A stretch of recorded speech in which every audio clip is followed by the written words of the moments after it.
안녕하십니까? 자, 오늘 세미나는 미국 유학 시작이 잘못되면 무조건 실패합니다라는 제목을 가지고 1시간 정도 진행을 할 예정인데요. 먼저 오늘 세미나의 목차를 좀 살펴보도록 하겠습니다. 일단 두 파트로 좀 나눠보려고 하는데 첫 번째 파트는 대학이나 전공 선택과 관련된 내용들 중에서 저희가 이제 상담을 하거나 지난 뭐 16년 동안 이렇게 학생들과 만나면서 가장 많이 질문을 받고 동시에 조금 잘 모르시는 부분들 또는 제가 좀 강조드리고 싶은 내용들을 질문을 좀 몇 개를 추려봤습니다. 그래서 이런 질문들에 대해서 답변을 드리면서 조금 더 추가적으로 말씀을 드리려고 하는데요. 미국 대학 신입학 또 대학 편입 무엇이 더 쉬울까? 또 패스웨이 프로그램과 커뮤니티 칼리지 입학 후 4년제 대학 편입 나의 선택은 무엇이 좋을까? 또 유학원을 믿고 대학이나 전공을 선택하면 안 된다. 미국 취업이 가능한 대학과 전공 선택을 하려면 어떻게 해야 될까? 유학생 취업이 불가능한 전공과 취업이 가능한 전공이 있는가? 이런 어떤 내용들을 기초로 해서 이 질문에 조금 더 자세한 설명을 드리면서 답변을 드리려고 하고요. 두 번째는 이제 미국 취업이나 영주권에 대한 내용을 좀 설명드리려고 하는데요. 그래서 입학 전에는 전공보다 직업을, 입학 후에는 회사보다 직무를 찾아라. 또 CC 커뮤니티 칼리지를 졸업하고 OPT 1년이 주어지는데 이때 회사 경력을 쌓는 게 좋을까? 또 미국 취업은 입학 전에 50%, 나머지 50%는 1, 2학년 때 결정된다고 하는데 과연 그럴까? 왜 한국 유학생들이 유독 취업이 안 될까? 또 미국은 경력이 중요하다고 항상 강조하는데 언제 어떻게 회사 경력을 쌓을 수 있을까? 또 영주권이 꼭 필요할까? 그리고 유학생의 경우 재학 중에도 회사에서 일을 하지 않는 상태에서 영주권 취득이 합법적으로 가능한가? 그때 주의사항은 무엇인가? 이런 질문들에 대해서 답변 드리는 형태로 내용을 설명을 드리겠습니다. 자, 먼저 미국 대학 입학과 대학 편입 중에 무엇이 더 쉬울까라는 질문을 먼저 드려봅니다. 자, 어느 것이 더 쉬우실 것 같으세요? 자, 우리가 미국 대학에 입학을 하기 위해서는 어떤 자료들이 필요하냐면 SAT나 ACT 같은 우리나라의 수학 능력 시험과 같은 시험을 준비를 해야 되고요. 또 고등학교 보통 이제 미국 고등학교 4년이니까 4년 동안에 GPA 관리를 해야 되고 또 AP 과목들도 들어야 되고 추가적으로 이제 뭐 엑스트라 커리큘럼에 대한 어떤 클럽 활동이나 봉사 활동이나 뭐 리더십이나 뭐 또 악기를 하기도 하고 뭐 테니스부 주장을 하기도 하고 이런 어떤 여러 가지 활동을 하고요. 또 이제 프레젠 스테이먼트 에세이죠. 그래서 내가 어떤 이유로 이제 이 학교에 이런 과에 지원하려고 한다라는 내용의 또는 학교마다 정해진 에세이 그 폼에 따라서 스테이먼트를 작성을 하고 추천서를 준비를 해야 대학 입학이 신입학으로 가능하죠. 그러니까 사실상 한국에서든 미국에서든 처음서부터 미국 대학에 입학하기 위해서 준비하지 않고서는 사실상 입학을 하기 위해서는 준비할 과목 어떤 내용들이 너무나 많기 때문에 명문대 입학을 뭐 단기간에 준비해서 입학이 가능하지는 않다는 게 일반적이고요. 다만 미국 편입을 준비할 시에는 일반적으로 이제 처음에 입학은 커뮤니티 칼리지, 우리나라 말하면 전문대학이죠. 전문대학 2년제나 또는 중하위권 4년제 대학에 먼저 입학을 하죠. 자, 이때 입학 시에는 보통은 SAT나 ACT 같은 수능 점수가 필요가 없죠. 보통은 이제 토플이나 또는 뭐 IELTS나 이런 어떤 그 영어 시험 성적만 있으면 충분하고요.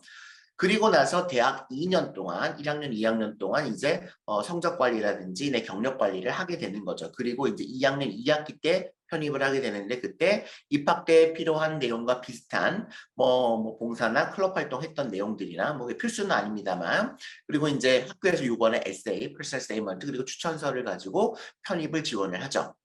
자, 이렇게 봤을 때 결론만 말씀을 드리면 사실상 우리가 미국에서 대학을 신입으로 입학하는 것보다는 편입학을 하는 것이 조금 더 쉽고 훨씬 더 용이하고 합격률도 높은 편입니다. 그래서 자료를 보시면 작년 11월 기준인데 NYU 같은 경우에는 지원 대비 입학률이 21%지만 편입률은 거의 2배가 넘고요.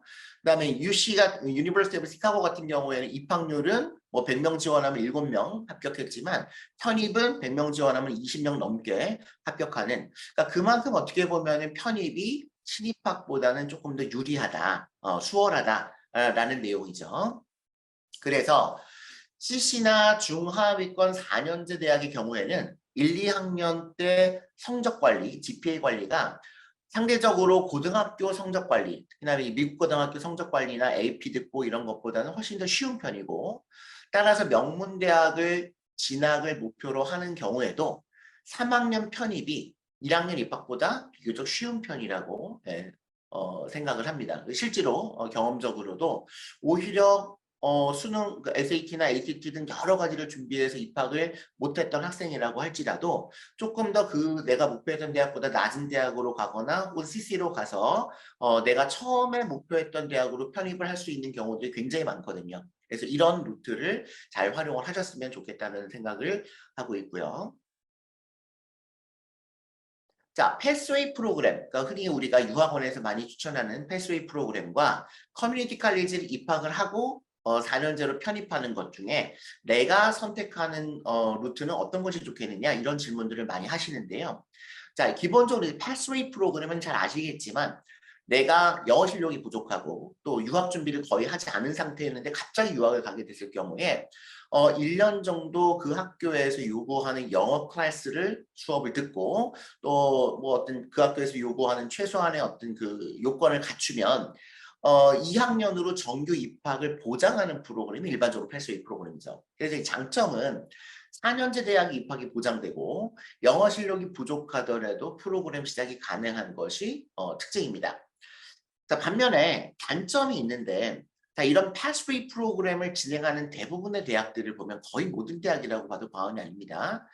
그 대학이 소재하고 있는 지역이 그러니까는 소위 말하는 유학생들의 취업이 활발하게 일어나는 대도시가 아니라 약간은 떨어져 있는 지역에 소재한 약간 뭐 주립대라든지 아니면은 뭐 그 어떤 그 지방의 어떤 그 도시에 소재한 대학들이 대부분이기 때문에 실제로 패스웨이 프로그램으로 들어가서 열심히 공부해서 좋은 성적으로 졸업을 하는 학생들임에도 불구하고 대부분의 유학생들은 취업을 하지 못하는 케이스들을 거의 대부분 많이 보게 된다는 거죠.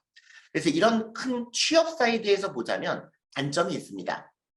또한 대부분이 이제 처음 1학년 때는 영어 공부를 중심으로 해서 입학을 어떤 목표로 하는 거기 때문에 1학년 때 일단은 입학을 하고 그리고 영어 공부하고 2학년으로 정규 입학을 하는데 중점을 두다 보니까 직업 선택이나 전공 선택은 나중으로 밀리고 그러다 보니까는 이따가도 살펴보시겠지만 미국 취업은 대부분 1, 2학년 때 다 결정이 되는데 결국은 내가 대학은 정상적으로 2학년, 3학년, 4학년 잘 무사히 졸업을 했지만 결국 취업은 실패하는 경우들이 뭐 거의 대부분이라는 거죠.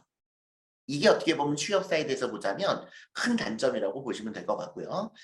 더구나 이제 학비 부분에 있어서도 물론 유학원을 통한 경우에 뭐 학비를 감면받는 경우도 있고 또 어떤 학교는 또 인스테이트를 적용을 해가지고 마치 영주권자처럼 학비를 줄여주는 어떤 그런 그 경우들이 많이 있죠. 패스웨이 프로그램을 운영하는 학교들 중에서는. 그럼에도 불구하고 어쨌든 4년제 대학의 학비는 기본적으로 뭐 다 3만 불 이상 또 2만 불 이상이기 때문에 큰 어떤 대학들 같은 경우에 또 4만 불, 5만 불 넘는 경우들도 가끔 있죠. 이런 그 4년제 대학의 학비를 4년 내내 전부 다 부담을 해야 된다는 어떤 그 경제적으로 좀 부담이 된다는 거죠. 반면에 커뮤니티 칼리지를 입학을 한 후에 4년제로 편입을 한 경우에는 일반적으로 커뮤니티 칼리지 학비는 만불 이내인 경우가 대부분이죠. 만불이 뭐 넘더라도 거의 조금. 그러니까 이제 뭐 일반 4년제 대학의 학비와 비교했을 때 뭐 3분의 1, 4분의 1 정도밖에 안 되는 경우가 많기 때문에 저렴한 학비로 일단 2년을 보내고 그리고 편입을 4년제로 한 이후에 4년제 학비는 2년만 부담하면 되는 그런 경제적인 장점이 있고요. 또 일단 입학을 할 때도 우리가 이제 4년제 명문대학이나 4년제 중상위권 대학에 입학을 할 때 요구했던 뭐 고등학교 성적이라든지 또는 SAT나 ACT 성적이라든지 이런 점수가 필요 없고 토플이나 기본적인 IELTS 같은 그 영어 성적만 있으면 그것도 아주 높은 점수를 요구하지는 않습니다. 물론 점수가 높으면 좋겠지만 영어 시험 점수가 낮은 점수로도 입학이 가능하다는 장점이 있고요. 상대적으로 이제 4년제 대학보다는 2년제 대학이 커뮤니티 칼리지가 이제 성적 관리가 조금 더 쉬운 편이죠. 왜냐하면 이제 아무래도 4년제 대학보다는 커뮤니티 칼리지 수준이 좀 떨어지기 때문에 그 어떤 그 교육의 어떤 그 같이 이제 재학생들의 수준도 마찬가지고요. 그래서 성적 관리가 좀 쉽죠. 용이한 편이죠. 그래서 한국 학생들 같은 경우에 꾀부리지 않고 학교 열심히 다니고 숙제 열심히 하고 그러면 사실상 영어가 조금 부족한 상태에서 커뮤니티 칼리지 입학을 했을지라도 거의 한 3.7 이상, 뭐 대부분 3.7에서 4.0 사이로 거의 5대 1을 맞는 경우들이 많고, 이를 기초로 해서 상위권 4년제 대학으로 편입을 하게 되는 경우들이 많은 거죠. 또 하나 이제 커뮤니티 칼리지를 입학을 하고 4년제로 편입을 할 경우에 가장 큰 장점 중에 하나라면, 커뮤니티 칼리지를 2년을 졸업을 하면은요, 미국 이민법상 어떤 그 기회가 주어지냐면, 전문 학사 학위를 받고 나면은 1년의 OPT 기간이 주어집니다. 이 OPT 기간은 뭐냐면, 내가 취업 비자 없이 미국에 정식으로 취업할 수 있는 1년의 기간을 주는 거예요. 자, 이게 전문 학사의 2년제 졸업하고 1년이 나오고요. 그다음에 배철러 디그리 4년제 대학을 졸업하고 또 1년이 나옵니다. 물론 이제 스템 전공 경우에 그때 2년이 연장이 되어지고요. 그리고 또 석사학위를 하면은 또 1년이 나옵니다. OPT가. 물론 그때도 스템 하면 또 2년이 연장이 되어지고요. 그리고 또 하이어 레벨인 박사학위를 하면 또 OPT가 나옵니다. 즉 전문학사 끝나고 1년, 4년제 끝나고 1년, 석사 끝나고 1년, 이런 식으로 이제 OPT가 학위를 마칠 때마다 1년씩 주어지거든요. 그런데 내가 학사학위를 하고 다른 학교로 가서 다른 학사를 뭐 다른 전공으로 학사학위를 또 했다. 그럴 때 또 OPT를 받을 수 있느냐? 그렇지는 않습니다. 그러니까 내가 학위를 한 번 받을 때마다 한 번씩 쓸 수 있는 게 OPT란 말이죠. 그렇기 때문에 4년제를 들어가서 쭉 4년을 공부하고 4년제를 졸업한 학생은 OPT를 그때 딱 한 번만 쓸 수 있는데, 전문학사를 졸업한 경우에 4년제로 편입을 한 친구들은 2년제를 졸업하고 4년제로 편입을 하면서 그 기간 동안에 OPT 1년을 활용할 수 있는 기회를 얻을 수 있다는 거죠. 그때 경력을 쌓을 수 있는 그런 어떤 찬스가 있습니다. 물론 이 부분에 대해서는 과연 OPT를 1년을 할 것이냐 말 것이냐에 대해서는 다른 질문을 통해서 좀 자세하게 설명을 드리겠지만, 처음부터 4년제를 들어갔을 경우에는 OPT 1년 자체가 4년제 졸업을 하고 나서야 비로소 1년이 주어지는데, 전문대를 들어가고 전문대를 졸업하고 나서 4년제로 편입을 하는 경우에는 전문대를 졸업하고 편입하기 전에 1년이라고 하는 취업 기회를 얻을 수가 있다라는 게 이제 큰 장점 중에 하나죠. 자, 단점이라고 한다면 이제 학부모님들이나 학생들이 가끔 이제 걱정하는 것 중에 하나가, 교수님 저희가 2년제를 갔다가 혹시 4년제로 편입을 못하면 어떨까요? 그러면 저는 이제 전문학사만 갖고 이제 졸업을 하고 한국으로 와야 되는 거 아닌가요? 라는 어떤 편입 실패에 대한 어떤 불안함 같은 것들이 있겠죠. 그런데 저희가 이제 경험적으로 보면 실제로 2년 동안 꾀부리지 않고 그냥 성실하게 활동을 하고 학교 생활하는 학생들은 대체로 이제 성적이 3.0 이상은 된단 말이에요. 또 3.5 이상 대부분 이제 받기 때문에 거의 100% 편입을 하는 경우들입니다.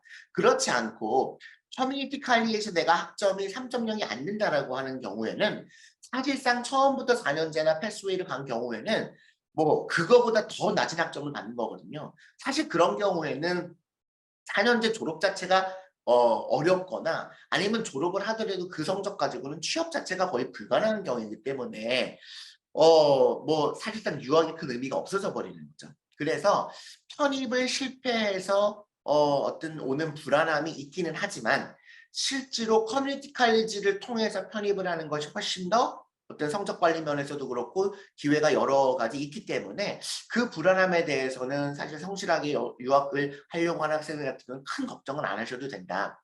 다른 단점은 편입 전 대학에, 그러니까 편입할 전에 대학이나 커뮤니티 칼리지에서의 공부한 내용들의 일부 학점이 4년제 상위권 대학으로 갔을 때 일부가 인정되지 않아서, 원래는 2년만 더 다니면 되는데 2년이 아니라 2년하고 한 학기를 더 다녀야 되는 경우가 있기 때문에 혹시 그 추가적인 학비가 들어갈 수가 있다. 뭐 그런 것들이 어떤 단점입니다. 따라서 내가 만약에 커뮤니티 칼리지를 통해서 4년제 대학으로 편입을 해서 내가 졸업하고 나서 미국 취업을 하려고 계획을 하는 학생들이 있다면, 자, 여기서 조심하실 것은요. 계속해서 강조드리지만 커뮤니티 칼리지를 입학을 하는 것을 목표로 하는 것이 절대로 되어서는 아닙니다. 그러니까 내가 그냥 커뮤니티 칼리지 입학하고 열심히 공부해서 편입하는 목표를 세운 학교로 그냥 편입하는 것을 어떤 그 유학의 성공으로 생각하고 일단은 내가 입학할 수 있는 커뮤니티 칼리지에 먼저 들어가고 열심히 공부해서 편입하고 그리고 나서 나중에 취업을 준비하는 경우들이 굉장히 많거든요. 그러니까 이런 학생들 같은 경우에는 진짜 내가 목표했던 상위권 대학으로 갔음에도 불구하고 성공적인 편입을 했음에도 불구하고 뭐 UC 버클리, UCLA, UC 얼바인 또 실제로 이제 20위권 이내의 대학, 뭐 NYU 같은 대학으로도 편입을 하는 학생들이 많이 있거든요. 그럼에도 불구하고 취업이 안 되는 거죠. 그 이유가 뭔가 하면 처음에 커뮤니티 칼리지를 입학하기 전에 먼저 뭐를 정했어야 되냐면 직업과 전공을 정했어야 돼요. 그러니까 직업이 정해져야 전공이 정해지는 거거든요. 직업이 정해져야 전공이 정해진다. 이거는 제가 오늘 강의하면서 10번, 20번 얘기를 할 텐데 이 명제를 머리에 딱 기억하셔야 됩니다. 아직도 우리나라 유학원들, 우리나라 학부형분들은, 학생들은 학교를 먼저 생각하고 그 다음에 전공을 생각하고 그 전공에 맞추어서 나중에 직업을 학교 다니다가 생각하는 경우들이 굉장히 많은데 제가 생각할 때 한국 유학생들이 취업에 실패하는 가장 큰 이유 중에 하나가 한국식 사고방식으로 내가 순위에 맞춰서 내 점수에 맞춰서 갈 수 있는 대학을 먼저 정하고 그거에 맞추어서 전공을 정하고 그리고 나서 직업을 정하다 보니까 이게 미국과는 안 맞는 거예요. 그래서 직업과 전공을 커뮤니티 칼리지를 입학하기 전에 먼저 정해야 된다. 그리고 이 커뮤니티 칼리지를 정하기 전에 뭐를 먼저 정해야 되냐면 내가 정한 직업과 전공으로 내가 편입할 대학 있죠. 4년제 대학이잖아요. 상위권 대학. 그 4년제 대학이 어디가 가장 좋을지, 어느 지역 소재인 어느 대학이 가장 좋을지 그 4년제 대학을 먼저 타겟팅 하셔야 돼요. 그 4년제 대학 목표 대학을 먼저 정하셔야 됩니다. 그 목표 대학을 정하고 뭐에 맞추어서 내가 졸업하고 나서 가질 직업과 그 직업에 맞는 도시와 그 도시에 소재한 그 전공이 발달되어져 있는 대학을 4년제 대학을 먼저 정하고 그 4년제 대학으로 편입하기에 가장 용이한 커뮤니티 칼리지를 가장 마지막에 정해하셔야 된다는 거죠. 요 순서를 꼭 기억하셔야 됩니다. 기억하시겠죠? 먼저 커뮤니티 칼리지부터 먼저 정하고 그러니까 내 토플 점수가 지금 80점 되니까 내 80점대의 점수로 갈 수 있는 대학을 쫙 나열해 갖고 이 커뮤니티 칼리지 대학이 좋아 보이니까 그거니까 가야지 라고 정하고 그 다음에 공부 열심히 해서 4년제를 어디를 갈까 정하시면 안 된다는 거예요. 먼저 뭐를 정하고 직업을 정하고 그 직업에 가장 전공이 발달되어져 있는 지역과 그 지역에 소재한 대학으로 4년제 대학을 정하고 편입할 대학을 정하고 그 대학이 정해지면 그 다음에 이 4년제 대학으로 편입하려면 어느 커뮤니티 칼리지가 가장 좋을까를 가장 마지막에 정하시라는 거죠. 그렇죠? 뭐 예를 들어서 예를 들어서 내가 캘리포니아에 있는 UC 버클리에 내가 가고 싶다. 그러면 가능하면은 샌프란시스코 쪽이니까는 뭐 컴퓨터 사이언스가 뭐 많이 발전된 지역이니까 그러면은 버클리의 컴퓨터 사이언스로 내가 목표하는 것을 정했다면 그쵸? 내 직업을 그쪽으로 정한 거예요. 그러면은 가능하면 샌프란시스코에 있는 뭐 디엔자나 푸틴이나 이런 쪽의 커뮤니티 칼리지를 가는 것이 유리하다라는 거죠. 오케이? 먼저 내가 커뮤니티 칼리지 정하는 것이 아니라 자, 요거 꼭 기억하셨으면 좋겠고요. 자, 유학원만 믿고 대학 전공을 선택하면 절대 안 된다.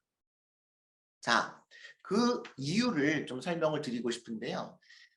제가 유학원을 비판하는 것은 아니고요. 유학원을 활용을 하시되 유학원만 믿어서는 안 된다는 내용. 또 학교 카운셀러를 활용을 하시되 학교 카운셀러의 의견을 참고만 해야지 그것이 전부라고 생각하고 내가 그거에 맞추어서 대학이나 전공을 정하시면 안 된다는 내용이니까 오해는 하지 말으셨으면 좋겠고요.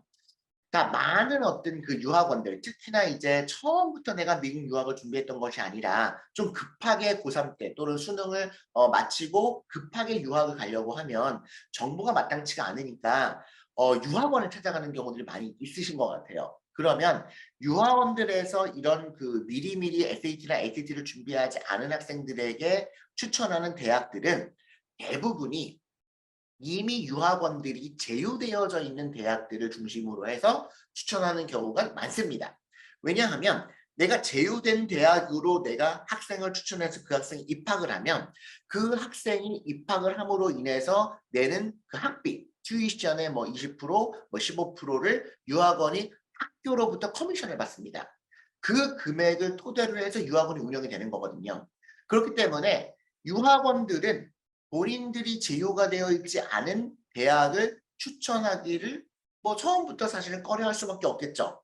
그런데 다행히도 내가 유학원이 제휴되어져 있는 대학과 내가 목표하는 직업과 전공이 딱 맞고 지역이 딱 맞아가지고 그 대학으로 입학을 하면 좋겠는데 사실상 유학원이 제휴되어져 있는 대학이라고 하는 것은 뭐 많아봐야 뭐 10개, 20개, 뭐 많아봐야 30개, 40개란 말이에요.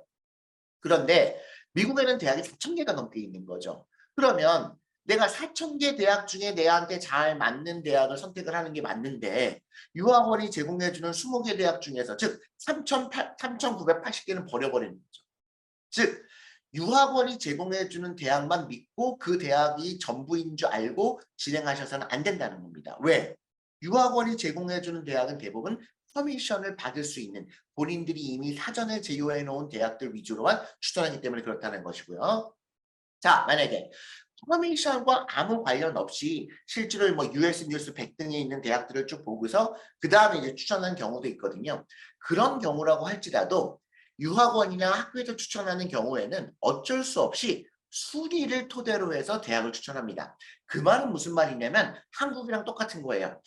학생의 영어 성적, 학생의 GPA 또는 학생의 SAT 성적 이런 것들 또 학생의 스펙을 가지고 너가 이 정도 스펙에 이 정도 점수면은 쭉 1등서부터 100등까지 무슨 전공에 무슨 대학에 요 정도를 합격할 수 있어. 그러니까 요 정도 대학들을 중에서 골라봐라 라는 식으로 줄을 세워가지고 거기에 학생을 끼워 넣기 하는 식의 어떤 대학 추천이나 전공 추천이 이루어진단 말이죠.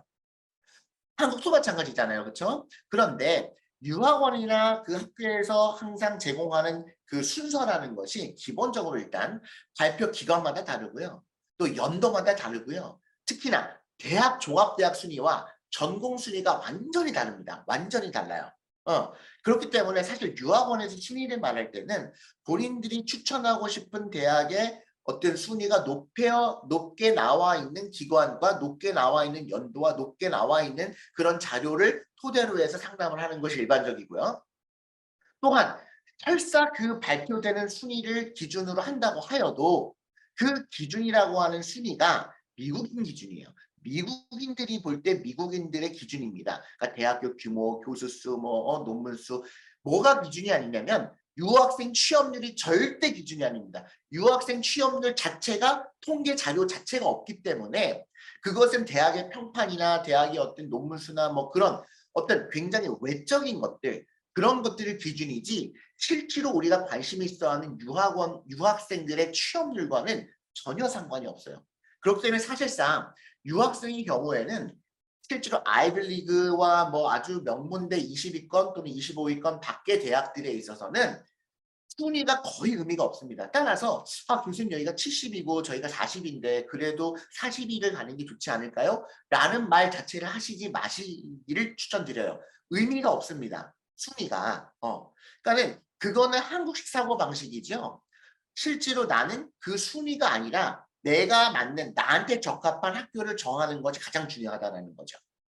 즉 정해진 순위의 학생의 성적과 스펙을 맞춰가고 끼워넣기식인데 이야말로 이제 입학 중심이고 합격 여부 중심이고 취업과는 전혀 거리가 먼 어떤 대학 선택이 이루어지는 경우가 대부분입니다.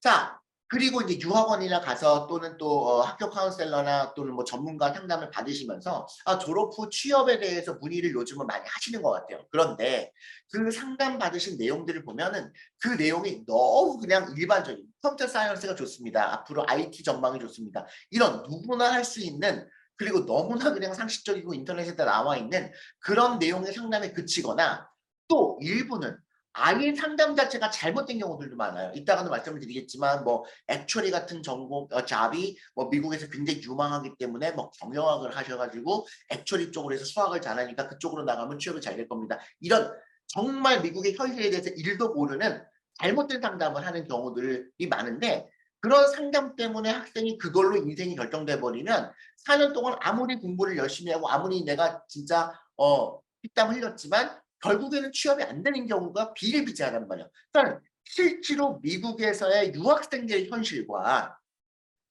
이거를 고려하지 않고 정보가 없어요. 그리고 자료도 없습니다. 실제로 경험도 없어요. 그러니까 뭐는 경험이 많냐면 내가 이 학생이 이 스펙으로 이 영어 점수면 내가 이 학교를 입학하고 이 학교는 장학금을 얼마 받고 이런 정보는 많은데 이 학교에 이 전공을 해갖고 무슨 잡으로 얼마나 취업이 되고 이거에 대한 경험도 없고 관심도 없는 게 대부분입니다. 거의 제가 볼 땐 거의 100%가 그런 것 같아요. 그러니까 상담을 받으셨다고 하는데 둘 중에 하나예요. 정말 정보가 없구나. 다른 아니면은 이거는 잘못됐네. 아예 잘못 상담을 해버렸네. 그런 경우가 많고요. 실제로 그런 자료를 갖고 오시는데 그 자료가 뭐냐면 대부분 유학생을 토대로 한 자료가 아니라 미국에 있는 미국인들, 시티즌들, 최소한 영주권자들을 토대로 한 취업 자료들이에요. 그러니까 그 자료는 유학생 취업과 전혀 매칭이 안 됩니다. 거의 매칭이 안 돼요. 완전 따로 노는 경우들이 많거든요. 그래서 유학생 취업을 할 때는 이 유학생이 영주권자인지 비영주권자인지를 반드시 구분하고 그거에 맞추어서 대학 상담이 따로 들어가고 전공 상담이 따로 들어가고 직업 상담이 들어가야지 그냥 내가 외국인이다라는 것만 가지고는 이거를 그리고 미국 자료와 그냥 매칭시켜가지고 이 전공이 취업이 굉장히 잘 된다고 지금 포춘지에 나와 있으니까는 이쪽으로 갑시다라고 하는 것은 정말 잘못된 선택을 하는 경우들이 많다는 거죠. 실제로 이제 영주권자라고 할지라도 외국인이기 때문에 오는 불이익이 있거든요. 그러니까 그거를 고려해서 이제 유학생, 영주권자 취업이나 영주권자 진학이 이루어져야 되고 또 내가 유학생에서 비영주권자가 대부분이잖아요. I-20를 받아서 F1 비자로 가는 이런 경우에는 사실상 미국 자료를 정말 한 5%, 10% 참고를 하지만 그거에 맞추어서 어떤 전공이나 직업을 선택해 버리시면 그거는 큰 오산이 될 경우가 많다라는 겁니다. 이런 점을 꼭 기억하셔가지고 대학과 전공을 고려하셔야 된다. 따라서 내가 취업이 목표라면 미국의 대학을 진학하는 것이 먼저 해야 될 것은 뭐냐면요. 또 강조드려요. 입학하기 전에 희망 직업을 먼저 정하셔야 돼요. 직업을, occupation을. 그리고 그 직업이 정해져야 그 직업에 가장 알맞는 전공과 프로그램이 정해질 수가 있고요. 그 직업의 산업군이 가장 발전한 도시나 지역을 정할 수가 있습니다. 이게 정해져야 그 다음에 마지막에 대학을 정하시는 거예요. 그래서 본인의 목표에 맞추어서 개별적으로 리서치를 해야 됩니다. 왜냐하면 딱 수리에 맞춰가지고 너 점수 이거니까 여기가, 너 점수 이거니까 여기다. 이렇게 하시면 절대 안 돼요. 내가 먼저 직업을 정하고 그 직업에 맞추어서 인디비주얼, 개별적으로 리서치를 따로따로 하셔야 됩니다. 그래서 개인에게 가장 적합한 지역에, 가장 적합한 대학에, 가장 적합한 전공이 무엇인지를 이제 선택을 해야 된다는 거죠. 뭐에 맞춰서 가시면 안 된다고요? 그냥 내가 입학할 수 있는 대학, 합격할 수 있는 대학으로 가시면 안 된다는 겁니다. 이것 때문에 사실상 한국 유학생들의 취업이 정말 5%도 안 되는 경우가 거의 대부분이란 말이에요. 거의 매년마다.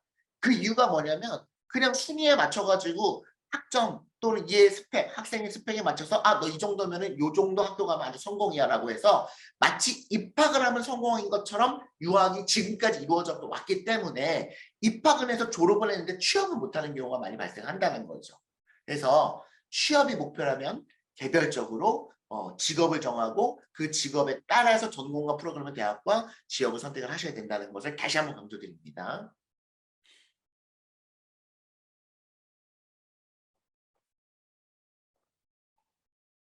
자, 그렇다면 미국 취업이 가능한 대학과 전공 선택을 하려면 어떻게 해야 되느냐? 자, 이게 제가 강조드리고 싶은 가장 중요한 거니까는요. 별표 쳐놓으시고 메모해 놓으세요. 입학 전에 뭐 해라? 미국의 직업에 대해서 공부해라. 미국의 직업에 대해서 공부해라. 먼저 직업을 공부하고 선택하셔야 돼요. 이것만 오늘 세미나에서 딱 머릿속에 기억해 놓으시면 저는 성공이라고 생각을 합니다. 뭐가 아니라 내가 지금 내 영어 성적과 내 SAT 성적으로 입학할 수 있는 대학을 보시는 것이 아니라 그거는 나중에 보셔도 돼요. 그거보다 먼저 뭐를 봐야 된다고요? 직업을 보셔야 돼요. 그러니까 직업을 보시는데 그 직업은 아까도 말씀을 드렸지만 미국 사람들이 취업이 잘 되는 직업을 자료를 놓고 그것만 선택하시면 안 된다는 거죠. 그거는 미국 사람들 기준이니까. 우리는 유학생이잖아요. 외국인이잖아요. 외국인인데 영주권자도 있고 또 어떤 학생들의 대부분은 비영주권자잖아요. 그 말은 굉장히 많은 핸디캡이 있단 말이에요. 즉 외국이시면서 비영주권자인 외국 유학생이 미국에서 취업할 수 있는 직업, 취업하기에 좋은 직업이 무엇인지를 입학 전에 반드시 고민하고 공부하고 이거를 선택을 먼저 하셔야 돼요.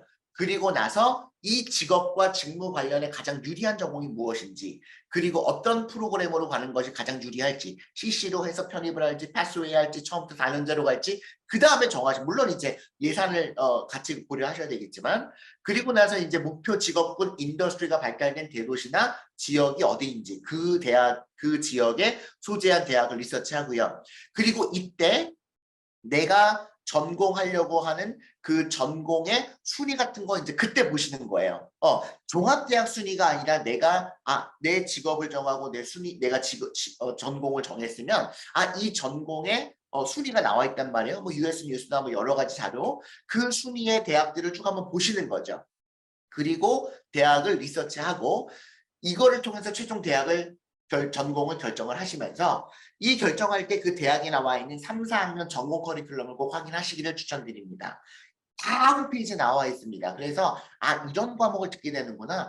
이런 과목은 나한테 좀 너무 어렵겠는데 생각보다 수학이 너무 많은데 그러면 나는 수학을 좀 덜한 다른 전공으로 가고 싶은데 이렇게 해서 커리큘럼을 꼭 확인하시기를 권해드려요.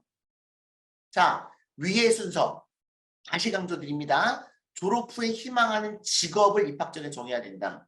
이게 어려워요. 어렵기 때문에 안 하는 겁니다. 왜냐하면 한국은 이 직업을 먼저 정할 필요 없잖아요. 한국 대학 가는데 일단 내 수능 점수, 내 어떤 그 점수에 맞춰서 가장 좋은 대학을 가는 게 가장 맞죠. 또 내가 가장 선호하는 전공을 가는 게 맞습니다. 그러면 사실 그 다음에는 졸업할 때 그 전공과 조금 다른 거를 가도 비자 문제가 생기지 않고 취업하는데 무슨 결격 사유가 있지 않단 말이에요. 일단 좋은 대학, 좋은 과를 가는 게 한국은 그게 무조건 유리합니다. 그런데 미국은 그렇지가 않은 게 미국이에요. 그래서 많은 분들께서 교수님 이 전공은 어떻습니까? 좋습니까? 컴퓨터 사이언스가 너무 요즘은 어렵다는데 그러면 공대 쪽으로 가는 거 어떻습니까? 이렇게 질문들을 많이 하시는데요. 이 질문 자체가 잘못됐어요. 그러니까 전공을 먼저 보시면 안 되고요. 뭐를 먼저 보시라고요? 직업을 먼저 보시라고요. 그러니까 어떤 질문을 이제 하셔야 되냐면 스스로한테도 이 직업은 어떨까? 앞으로 이 직업이 4년 후에 6년 후에 어떨까? 그리고 이 직업이 미국에서 외국인들한테 취업이 되는 직업일까? 영주권이 없는데 이게 취업이 얼만큼 문호가 열려져 있을까? 또 이 직업이 나중에 한국으로 왔을 때 미국 경력이 얼마나 인정이 될까? 그 직업에 대한 고민을 하셔야 된다는 이게 너무 중요합니다.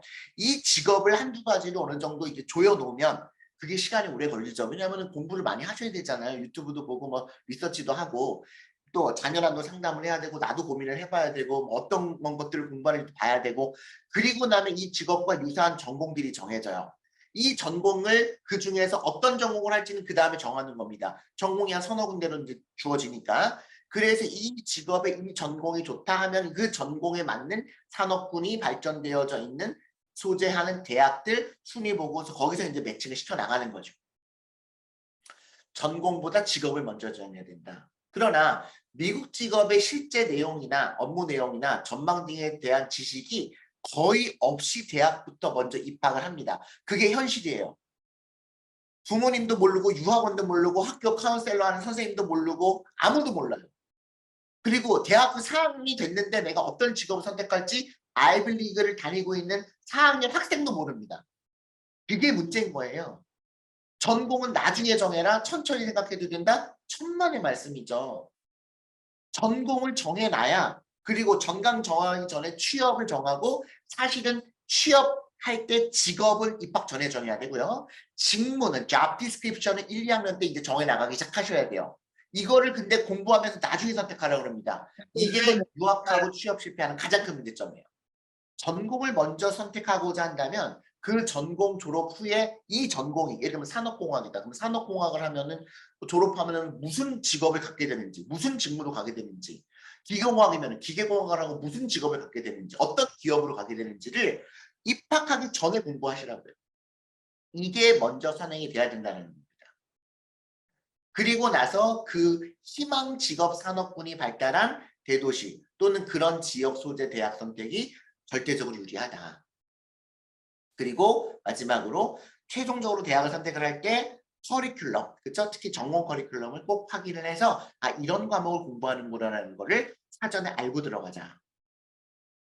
자, 우리 myvisa.com에 들어가시면 그 인더스트리마다 이 산업 순위, 어떤 외국인들이 실제로 어떤 산업에 취업이 많이 됐는지를 나타내는 그 표가 다 나와 있죠. 그러니까 LC라는 건 이 어플리케이션 그 개수거든요.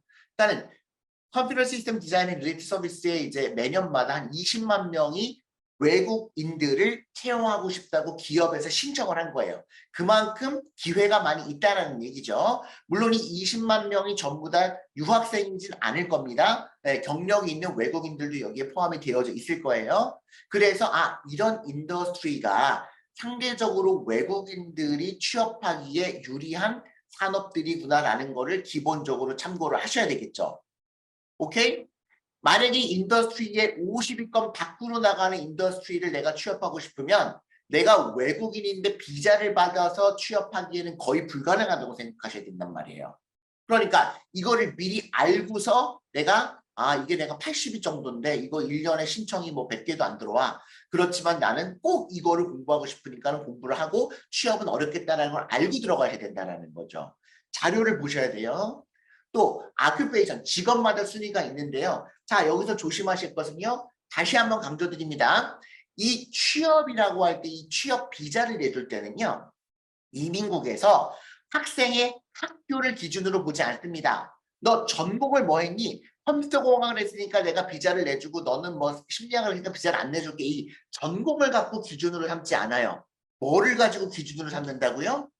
직업. 정확히 말하면 job description, 직무를 기준으로 해서 이 회사의 이 직업, 이 직무가 이 외국 학생이 꼭 필요한 직무인지 아닌지 첫 번째, 그리고 이게 전문직인지 아닌지 꼭 4년제 대학이나 이런 그 전문 학사학위를 있는 또 경력 5년 이상, 6년 이상 있는 사람을 꼭 뽑아야 되는 전문직인지 아닌지를 판단을 하고 그 직무, 직업을 기초로 해서 비자를 내줄지 말지를 결정을 할 때 이 학생의 경력과 이 학생의 전공을 보고 이 직업과 이 전공이 매칭이 되는지 여부를 판단하는 게 이민국에서 하는 거란 말이에요. 그러니까 뭐가 기준이 아니에요? 취업 비자를 나올 때? 전공이 기준이 아니에요. 이 전공은 이 직업에 얼마나 매칭이 되는지 안 되는지를 판단하는 수단입니다. 그러니까 내가 취업 비자를 받을 수 있는 직업이 아닌지 직업인지를 먼저 선택하셔야 된다는 거예요. 직업이 항상 기준입니다. 정확히 말하면 직무예요. job description. 그러니까 회사도 기준이 아니에요. 내가 구글에 들어간다고 해서 취업 비자를 받고 뭐 내가 저기 어디 다른 조그만 회사 들어간다고 해서 취업 비자를 못 받고 이게 아니에요. 회사의 기준이 아니라 회사가 기준이 아니라 그 회사의 어떤 job description, 직업 이게 기준이 돼서 취업 비자 여부가 결정이 된다는 거죠. 그거를 꼭 기억하셔야 됩니다. 그래서 어떤 직업들이 나와 있는지 살펴보시면요. 자, 1등서부터 10등까지는 한번 살펴보세요. 아버님, 어머님도 보시고 학생도 보세요. Software Developer Applications 1등, 2등. 이것도 이제 LCA니까 어플리케이션한 직업의 어떤 순위입니다. 자, Software Developer, System Software, Computer System Analyst, Computer System Engineer, Architect. 그다음에 뭐 Information Technology Product Manager, Computer Information System Manager. 8등이 이제 Mechanical Engineers, 9등이 Business Intelligence Analytics, 10등이 Operation Research Analytics. 자, 솔직히 한번 말해보자고요. 1등서부터 10등 사이에 내가 딱 들었을 때 아 이게 무슨 일을 하는 직업이구나라는 아는 직업이 하나라도 있으세요? 솔직히 지자고요. 잘 모릅니다. 이게 미국에서 외국인들이 취업이 되는 그 취업 직업의 거의 80%거든요. 80%인데 이 80%의 직업이 뭘 하는지 자체를 몰라요. 이게 현실이란 말이죠. 그러면서 내가 어느 대학 갈 거야, 무슨 전공 할 거야만 먼저 생각하시는 거예요. 그리고 나서 직업을 나중에 선택하래요. 그러니까 유학생은 전부 다 취업 못하고 돌아올 수밖에 없는 겁니다. 11위에 보세요. 데이터베이스 어드미니스트레이터, 컴퓨터 프로그램을 좀 들어본 것 같네요. 13위, 파이낸셜 애널리스트. 이것도 좀 들어본 것 같죠? 뭐 우리가 뭐 헤지펀드나 인베스트먼트 뱅크나 이런데 스태티스티션, 뭐 통계학자인데 뭐 이것도 조금 들어본 것 같아요. 컴퓨터 아큐페이션 all other. 그다음에 18위가 매니지먼트 애널리틱스, 19위가 어카운턴트 어디터스. 그러니까 어카운턴트 어디터스 이게 얼마나 많아요, 종류가. 그러니까 이 직업에 대해서 공부해야 되는 양이 엄청나게 많은데 물론 우리가 이 20개를 다 공부할 건 아니잖아요. 그러니까 내가 관심 있어 하는 분야로 가서 그것만 공부하시면 되는 거니까. 그런데 그 시간에 엄청나게 많은 시간을 투자하셔야지만 미국 유학에 성공할 수 있다는 그게 거의 50%입니다. 그게 50%예요. 이거를 중고등학교 때부터 같이 고민을 하셔야 돼요. 어느 대학 하버드를 갈까 예일을 갈까를 고민하는 것이 아니라 내가 어느 직업을 해야 미국에서 취업이 좋을까 외국인인데 그리고 이게 10년 후 20년 후 유명할까 또 당장 졸업하고 어떤 기업으로 가면 좋을까 이런 것들에 대해서 고민을 하시라는 거죠. 꼭 기억하시기 바랍니다. 자, 유학생 취업 불가능 전공과 유학 취업 가능한 전공 이런 게 있냐 한번 볼게요. 영주권이 없을 경우에는 일단 우리가 전공을 정할 때 스템인지 아닌지를 꼭 보고 스템 전공을 저는 선택하기를 적극적으로 추천드립니다. 왜냐하면 일반적으로 이제 우리가 졸업을 하고 나면 4년제 대학을 졸업하고 나면 1년 OPT가 주어지는데 이 OPT는 취업 비자 없이도 1년 동안 내가 미국에서 일할 수 있는 합법적인 어떤 그 위치를 갖게 되는 건데요.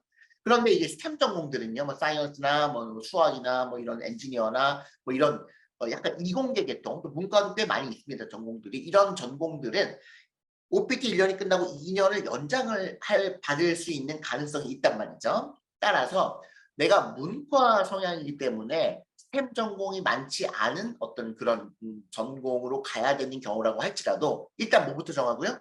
직업을 정하고. 근데 이 직업 정할 때 어떻게 해야 돼요? 외국인들을 뽑는 직업이 될 거 아니에요. 미국에서 취업할 거면. 그리고 전문직으로 취업 비자가 나오는 전문직이 될 거 아니에요. 그러니까 취업 비자가 전혀 나오지 않는 전문직을 선택하시면 안 된단 말이에요. 그러니까 원천적으로는 취업이 불가능해져요. 그런 직업이 생각보다 많습니다. 내가 혼자 생각할 때는 이거는 전문직인 것 같은데 미국 이민국에서는 이거를 취업 비자를 발급할 만큼의 필요한 전문직이라고 보지 않는 것들, 뭐 예를 들면 간호사 이런 것들이 있어요.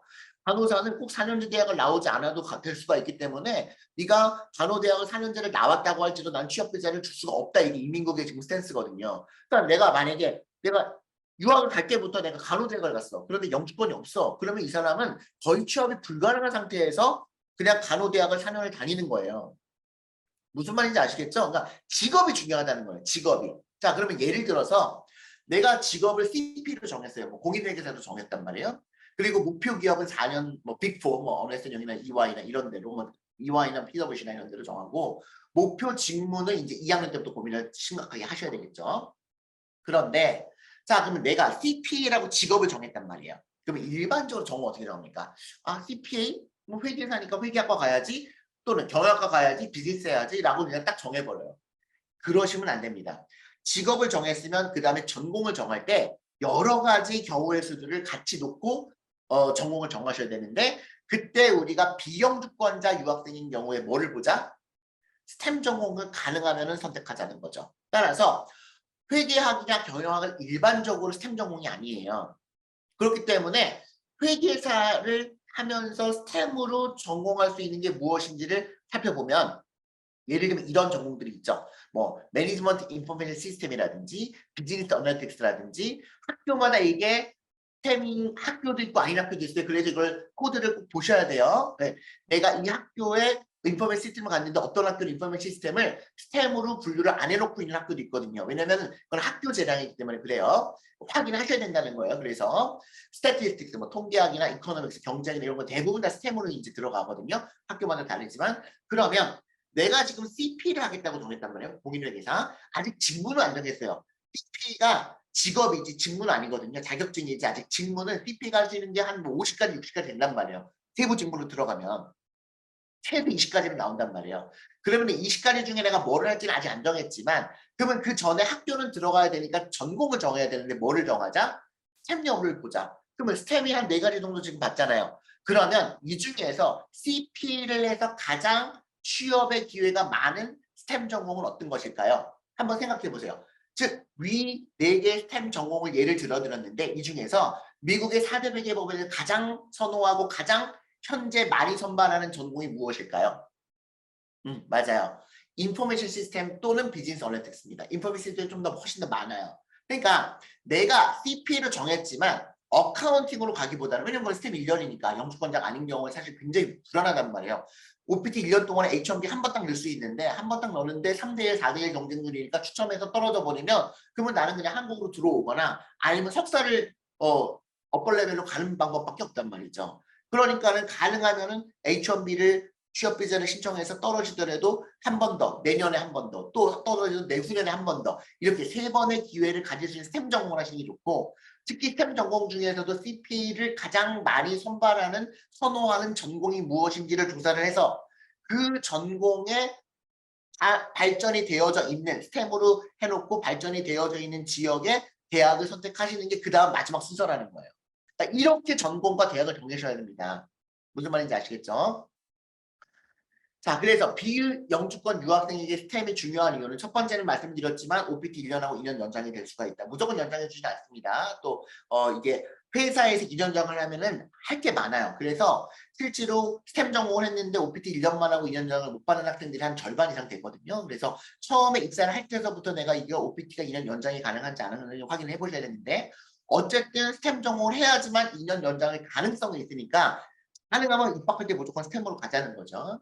그리고 내가 스텝이 되면 기업에서 이 친구를 최소 3년은 쓸 수가 있다, 고용을 할 수가 있다는 생각이 있기 때문에 이 학생이 이제 일이 굉장히 좋고 퍼포먼스가 좋은 경우에는 혹시 첫 번째 해에 H1이 추첨이 탈락했으면 두 번째 그냥 바로 영주권을 넣어버리는 경우도 있습니다. 영주권 스폰서가 바로 들어가는 경우도 있다는 거죠. 그래서 그런 부분들이 있기 때문에 최대한 미국에서 취업 비자 없이 일을 정상적으로 적법하게 할 수 있는 기회를 만드는 게 좋다는 것을 말씀을 드립니다. 자, 그러면 유학생 취업이 어려운 종목들이 어느 것이 있을까? 첫 번째, 이민법상 취업 비자 발급이 거의 불가능하죠. 아까 잠깐 말씀드린 간호사, 네, 대표적입니다. 미국 이민국에서는요, 간호사는 2년제만 또는 3년제만 졸업해도 취업이 할 수 있는 직업이라고 보고 있습니다. 그래서 실제로 한국 유학생이 4년제 간호대학을 나왔다고 할지라도 취업 비자 스폰이 거의 불가능해요. 취업 비자 자체를 발급해주지 않는 게 일반적입니다. 그러니까 예전에 우리가 이제 70년대, 80년대 미국 이민 가신 분들은 간호사로 굉장히 성공하신 분들이 많이 계시고 간호사 연봉이 좋단 말이에요. 그런데 내가 영주권이 없는 비영주권 유학생인 경우에는 간호대학으로 가시면 취업 비자가 지금 거의 불가능하기 때문에 재학 중에 영주권을 받거나 하지 않으면 사실상 유학생이 취업하기는 어렵다는 거죠. 두 번째는 해당 산업의 성격상 취업 비자 스폰서를 하지 않은 산업군이 굉장히 많거든요. 그러니까 대표적인 게 보험계리사, 인슈런스, 그러니까 보험 쪽이 오히려 파이낸스 쪽보다 더 보수적이에요. 그러니까 회계 쪽이 상대적으로 개방이 많이 돼 있고요. 회계보다 보수적인 게 그 파이낸스 쪽이고요. 파이낸스보다 더 보수적인 게 계리사 쪽이더라고요. 그러니까 계리사가 굉장히 연봉이 높거든요. 뭐 기본 연봉이 보통 한 20만 불 가까이 하니까 그리고 이제 시험도 굉장히 어렵고 그래서 수학 잘하는 한국 유학생들을 많이 추천을 하죠. 그런데요, 영주권이 없는 유학생들 같은 경우에는 실제로 계리사가 됐다고 할지라도 취업이 굉장히 어렵습니다.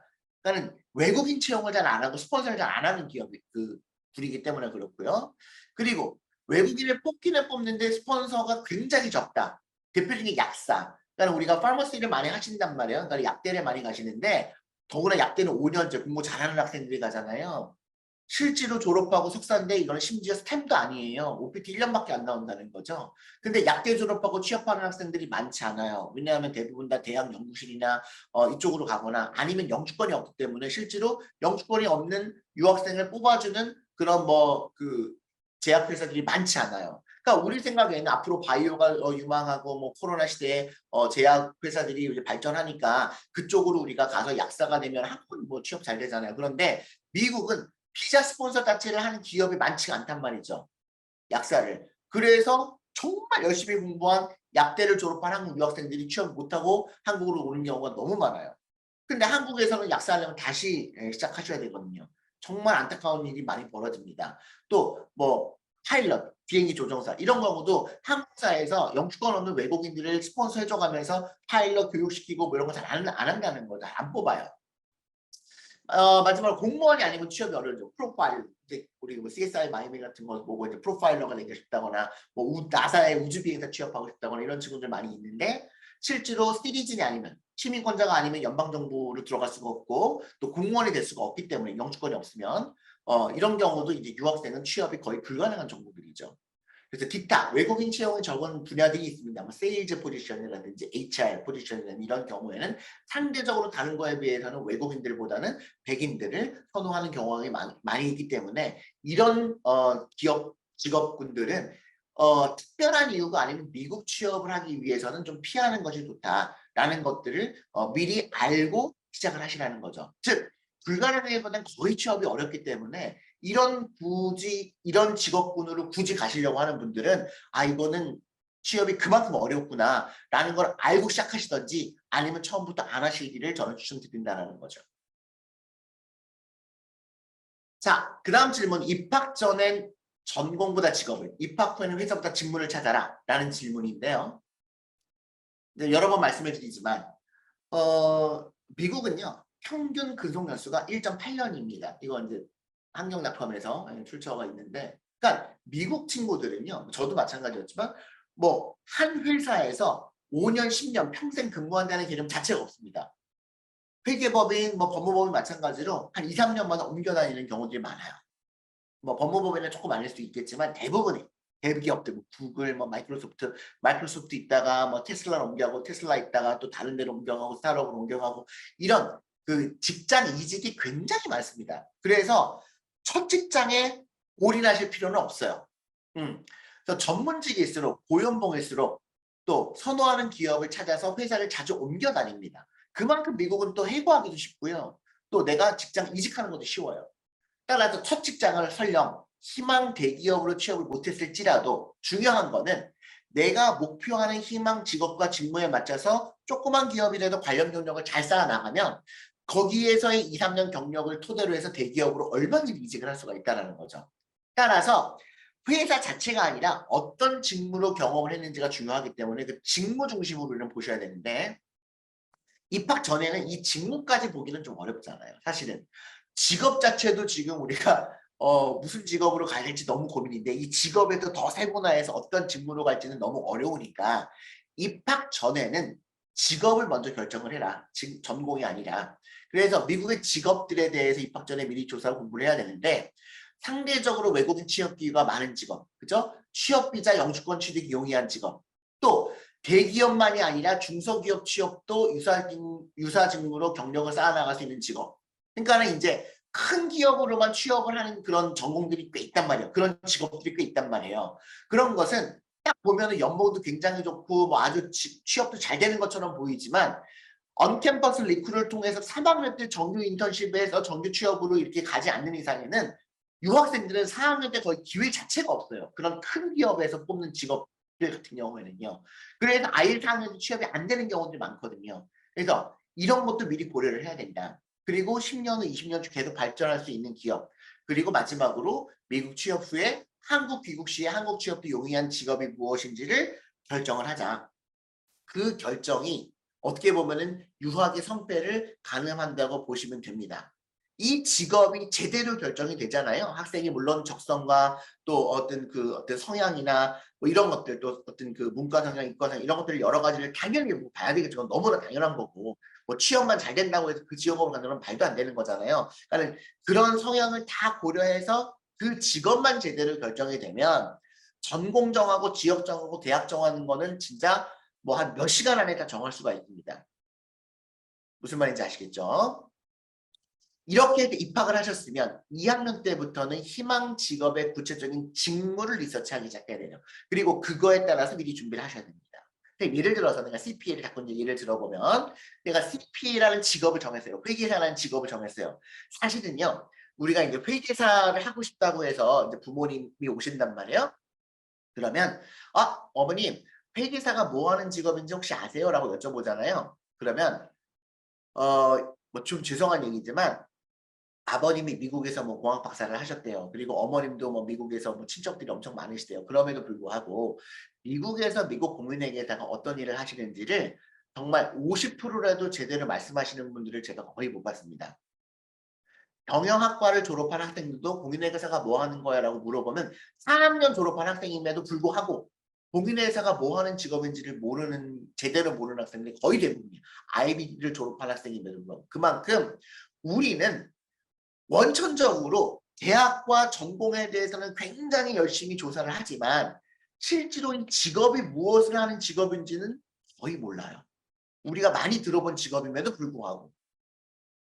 야, 공인회계사는 회계 감사라는 것을 하고 밸류에이션이라는 것을 하고 포렌식 어카운팅을 하고 그다음에 인터널 컨트롤을 하고 뭐 이런 얘기를 해야 되는데 아무것도 몰라요. 모를 수밖에 없죠.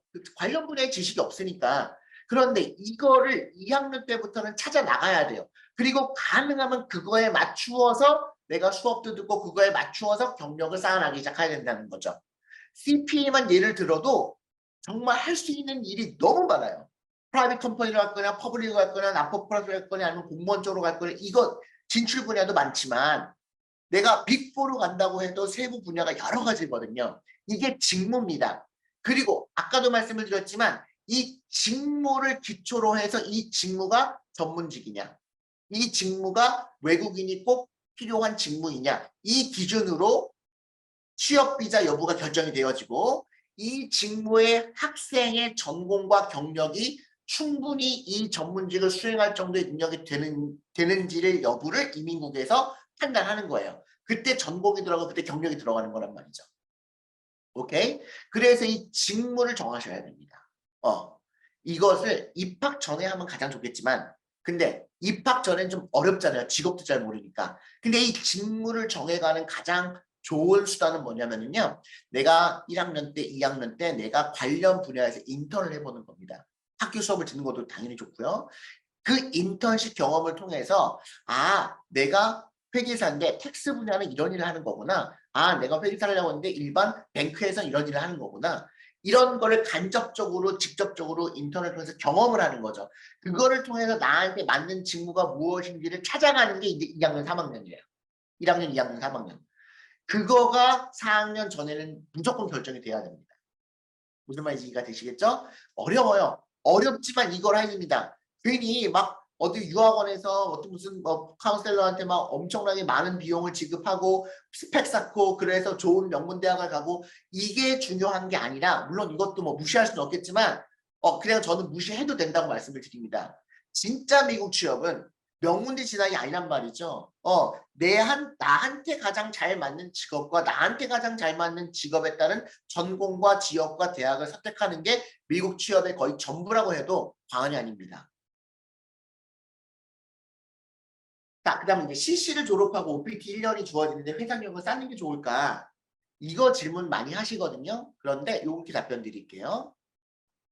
자, CC를 졸업하기 전에 취업 준비는 경력이 도움이 될 회사일 경우는 OPT 1년을 활용할 것. 이렇게 말씀을 드립니다. 그러니까 CC를 졸업하기 전에 2학년 때 미리 이제 취업 준비를 해서 이제 OPT가 되기 전에 이제 회사를 어플라이 하거든요. 그런데 내가 뭐 어떤 나를 뽑아준 회사가 굉장히 좋은 회사야. 그리고 직무가 내가 딱 원하는 직무야. 그러면 내가 편입을 한 대학에서 오케이가 났는데 그 편입한 대학에서 디퍼를 더 이상 안 시켜준단 말이에요. 올해 입학하지 않으면 너가 학교 취소야. 그런 경우들이 대부분 많거든요. 그럼에도 불구하고 OPT를 하고 나서 다시 재편입학 시도를 해가지고 그 다음 해에 학교를 들어가는 거를 추천을 드리는 경우도 꽤 많이 있습니다. 그래서 4년제 편입의 경우에는 많은 대학에서 입학 유예를 이제 안 해주는 경우들이 많아요. 제한시켜 놓는 경우가 많거든요. 그러니까 내가 뭐 예를 들면은 라구아디아 커뮤니티 칼리지 2년을 다녔는데 내가 버룩으로 버룩의 인포메이션 시스템으로 합격을 했단 말이에요. 그런데 너 올해 입학하지 않으면 너 학교 취소야라고 했단 말이에요. 그런데 내가 2학년 2학기 때 이제 어떤 취업을 하려고 내봤더니 전문대 졸업하고 너 우리 회사 와가지고 1년 동안 OPT 일할 건데 그 회사가 내가 딱 원하는 회사예요. 그러면 버룩 합격한 거 그냥 버리고 내가 그 회사에서 1년을 경험을 쌓고 다시 내년 이제 다시 이제 편입 원서를 내 가지고 합격 가능성이 훨씬 높습니다. 뭐 거의 다 대부분 다 재합격을 합니다. 대부분의 대학들은. 따라서 OPT 1년을 활용할지 말지에 대해서는 내가 어떤 회사로 취업이 됐는지 아닌지 그 회사의 어떤 직무를 보시고 최종적으로 결정을 하자. 그런데 OPT 1년 경력을 생략해도 되는 케이스들도 꽤 있습니다. 예를 들어서 진짜 편입이 어려운 대학으로 편입이 된 경우, 그러니까 1년에 몇 명 뽑지 않는데 딱 고해만 결혼이 많아가지고 딱 운이 좋게 편입이 됐다면 그러면 그냥 그 디퍼 시켜주지 않으면 그냥 입학하는 게 좋고요. 이미 내가 1, 2학년 때 충분한 경험이 있어서 굳이 내가 OPT 1년까지 안 써더라도 3학년 때 바로 언캠퍼스 리크루팅 들어가서 취업을 할 수 있을 것 같아. 그러면은 그냥 굳이 바로 합격한 대학으로 편입을 하셔도 괜찮습니다. 또 내가 비영주권이 아니라 영주권자야. 그래서 3, 4학년 때 경력을 위해서 내가 한 3학년 1학기 다니고 휴학하면서 내가 어느 기업 가서 1년 정도 내가 뭐 인턴십 하려고 그래. 그런 어떤 여유가 있는 학생들 같은 경우에는 뭐 굳이 OPT 1년 안 하고 뭐 물론 영주권자 같은 경우는 거의 OPT가 의미가 없죠. OPT가 나오지도 않고요. 그렇지만은 꼭 내가 전문학사 졸업하고 1년 안 하더라도 일단 먼저 편입을 하고 편입이 되고 나서 학교 다니다가 뭐 휴학하고 1년을 그 인턴십을 6개월 인턴십을 해도 괜찮으니까요. 그런 기준으로 우리가 CC 졸업하고 OPT 1년의 여부를 결정하시면 될 것 같습니다. 자, 미국 취업은 입학 전에 50%, 나머지 50%는 1, 2학년 때 결정된다? 저는 그렇게 생각합니다. 미국 신입의 채용 방식은 공개 채용이 없습니다. 한국처럼 4학년 2학기 때 또는 졸업하고 취업을 하는 신입사원을 뽑는 그런 공개적인 절차가 없고 대부분의 미국의 기업들은 3학년을 대상으로 해서 직접 대학에 방문해서 인턴십을 뽑죠. 그 인턴십이 결국은 인턴십 후에 정규직으로 전환을 하기 위한 인턴들을 뽑는 거예요. 아니면 이제 대부분 내부 추천이나 추천을 통해서 채용을 하는 게 대부분인데 따라서 우리는 항상 유학생들은 3학년 1학기, 영주권자 포함입니다. 3학년 1학기 때 언캠퍼스 리크루팅을 통해서 정규직 전환 인턴에 들어가야 됩니다. 선발이 돼야 돼요. 그리고 그 다음 학기에 3학년 2학기가 끝나고 여름 인턴십을 3개월 이제 진행을 하는 거죠. 거의 한 1년 먼저 뽑는 거예요, 인턴을. 그 3개월 인턴십을 종료하고 나서 4학년이 되기 전에 회사에서 미리 정규직 오퍼를 주는 거죠, 학생한테. 너 4학년 1년 끝나고 졸업하면 우리 회사로 입사해줘. 그래서 1년 전에 미리 취업 연봉이 결정이 됩니다. 그래서 3학년 언캠퍼스 리크루를 통한 정규 인턴십을 갖기 위해서는 어떻게 하셔야 돼요? 그 3학년 언캠퍼스 리크루팅의 정규 인턴 잡기 위해서 1학년, 2학년 때 내 이력서를 충분히 철저하게 잘 만들어 나오셔야 돼요. 특히나 경력을, 특히나 인턴십을. 유학생은 입학 전에 계속 강조하지만 먼저 직업 정하고 그리고 나서 전공 정하고 지역 정하고 대학 정하고 그거에 맞추어서 학교를 정하는 것 이게 미국 취업을 결정하는 50%다. 그래서 미국 취업은 입학 전에 결정된다라고 계속 강조를 드리는 것이 순위에 따라서 점수를 맞춰서 갔기 때문에 지금 한국 유학생들이 취업이 안 된단 말이죠. 직업을 먼저 정해야 되는데 그리고 할 수 있다면 입학 전에 시간이 좀 있으니까 그때 온라인으로 인턴십을 하고 미국 기업하고 또 혹시 전공이나 직무 관련해서 한국에서 준비할 수 있는 거 있으면 공부하고 자격증 달고 있으면 준비하고 이게 거의 50%다. 그리고 나서 1, 2학년 때는 이제 직무 중심으로 성적 관리하고 최소 인턴십을 2개 내지 3개 이상의 기업에서 내가 경력을 쌓았어야 된다. 그리고 이제 뭐 엑스트라 커리큘러, 뭐 봉사활동, 발런티어십, 리더십, 그런 액티비티 같은 것들이 필요하다. 이 2년 동안의 이력서를 가지고 3학년 1학기 때 정규직 전환 인턴십을 지원을 하는 거다. 언캠퍼스 리크루팅을 통해서 그 언캠퍼스 리크루팅에 뽑혀야 대기업 인턴을 이 이제 3개월 주어지고 그 인턴십을 잘 수행하고 나면 거의 100명 인턴하면 대부분의 대기업들은 한 60명, 70명에게 또는 50명 이상의 학생들에게 정규직 오퍼를 줍니다. 그렇기 때문에 2학년 때까지 2학년 때까지 우리는 집중하자. 왜 한국 유학생들이 유독 취업이 안 될까? 저도 고민을 많이 해봅니다.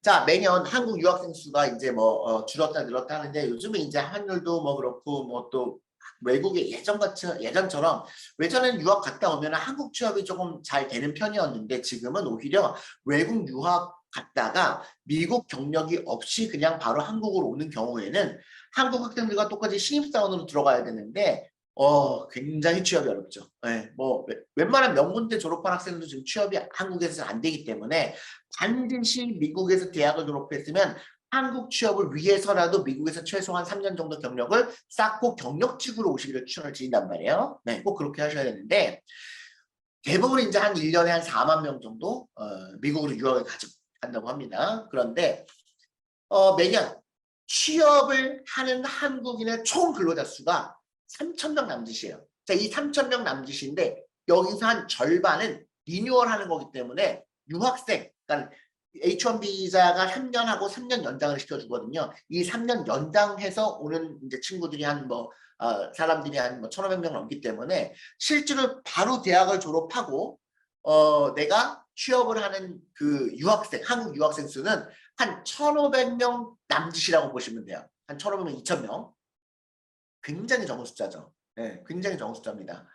그러니까 거의 미국 취업하는 모든 한국 유학생 숫자가 유학생 숫자에 비해서 5%가 안 되는 경우가 대부분이라는 거죠. 물론 처음부터 내가 유학을 하는 것이 미국 취업을 위한 것은 아닐지도 모르겠으나 그런데 실제로 미국에서 유학생들을 지난 16년, 17년 동안 만나보면 유학생 10명 중에 9명은 미국에서 남아서 미국 애들하고 똑같이 경쟁력 있는 미국 기업에 들어가서 워크 라이프 밸런스를 누리면서 미국 기업을 일하고 싶어 하거든요. 그리고 나서 나중에 한국으로 가고 싶어 하는 학생들이 대부분인데 취업이 안 된단 말이에요. 왜 안 된다고요? 50%는 입학할 때 잘못됐고 나머지 50%는 1학년 때 잘못된 거죠. 그러면 한국 유학생인 대부분 입학 전에 학교 전공 선택이 취업과는 거리가 먼 대학 전공 프로그램으로 시작이 잘못된 경우 대부분 이게 50%입니다. 따라서 이런 학생들은 아무리 열심히 공부를 해도 아무리 좋은 성적을 내도 처음부터 취업이 원천적으로 불가능하고 어려운 대학, 취업이 원천적으로 어려운 전공으로 시작을 입학을 했기 때문에 미국 취업이 안 된다는 거죠.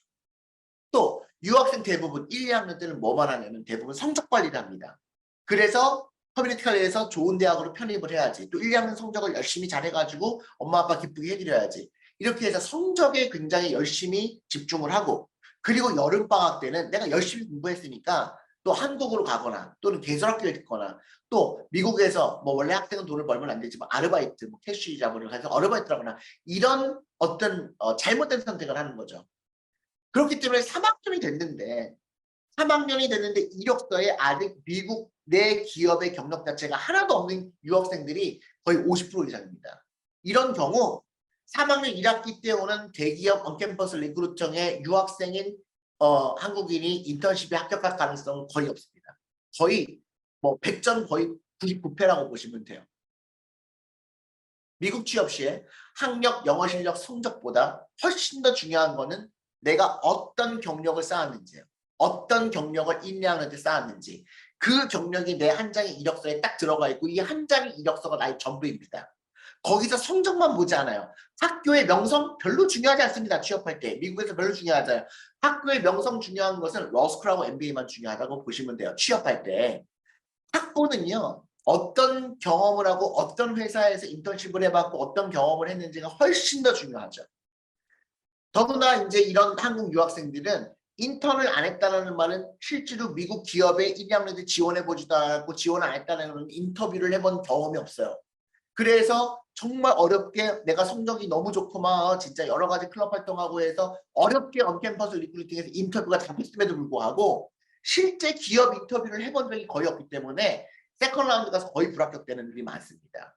따라서 2학년 때까지 최대한 많이 실제 기업의 인터뷰를 거쳐봤어야 되는 거죠. 연습은 말할 것도 없고요.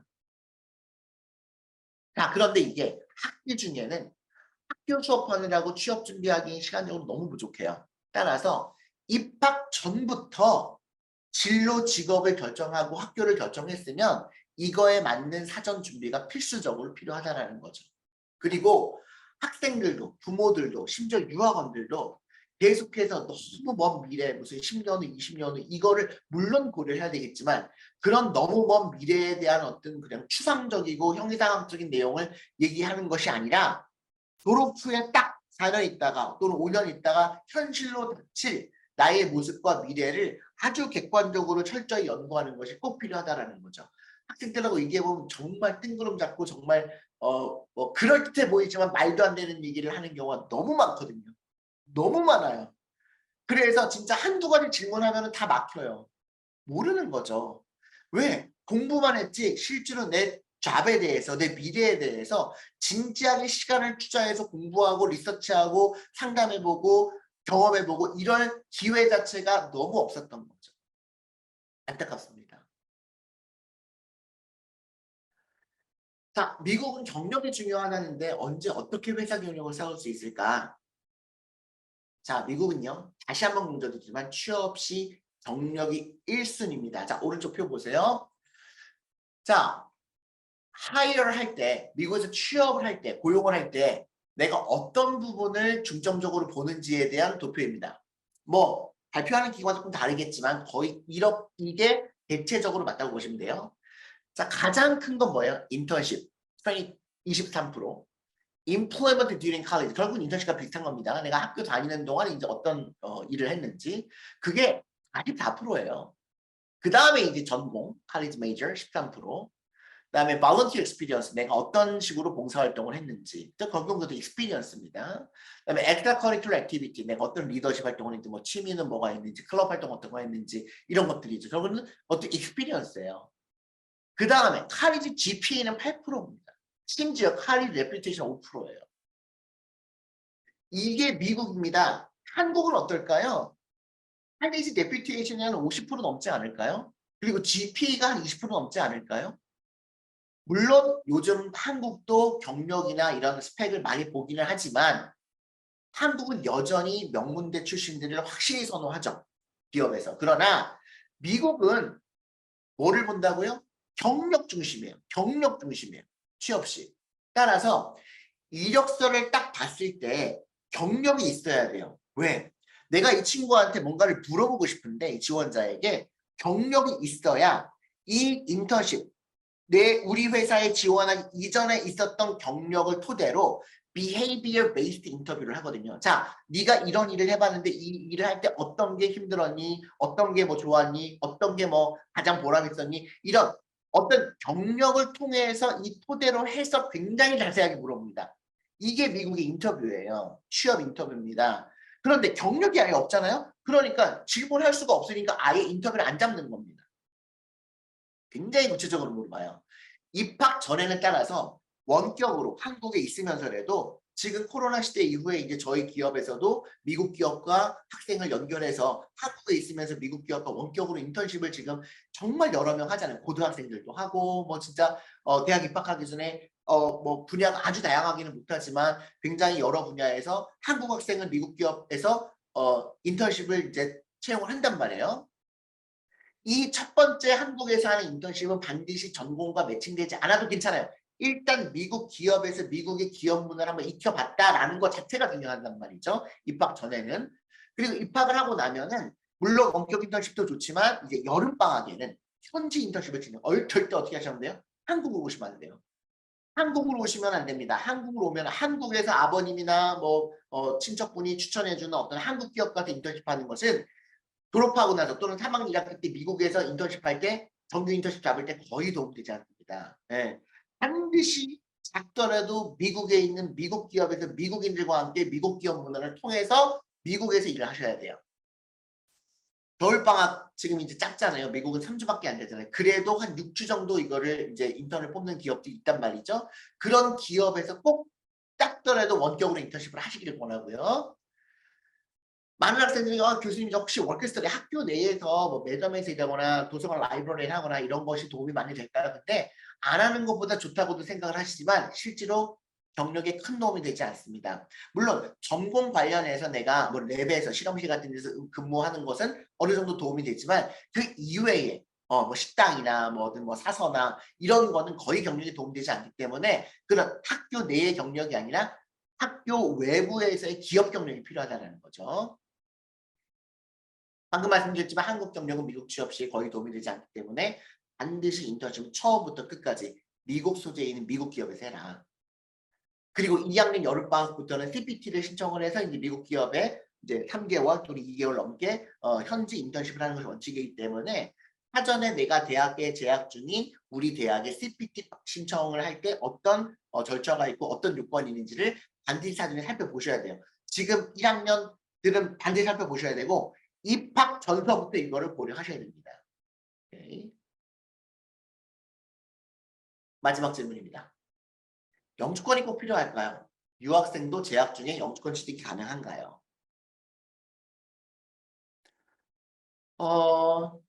명문 대학생들, 특히나 이제 아이비리그의 큰 대학도 아주 성적이 우수한 학생들의 부모님들 또는 학생들을 만나보면 교수님 제 영주권이 없어서 파이널 라운드 가서 취업이 안 됐습니다. 또는 영주권이 없어서 아예 취업이 안 됐습니다라는 말을 많이 하는데요.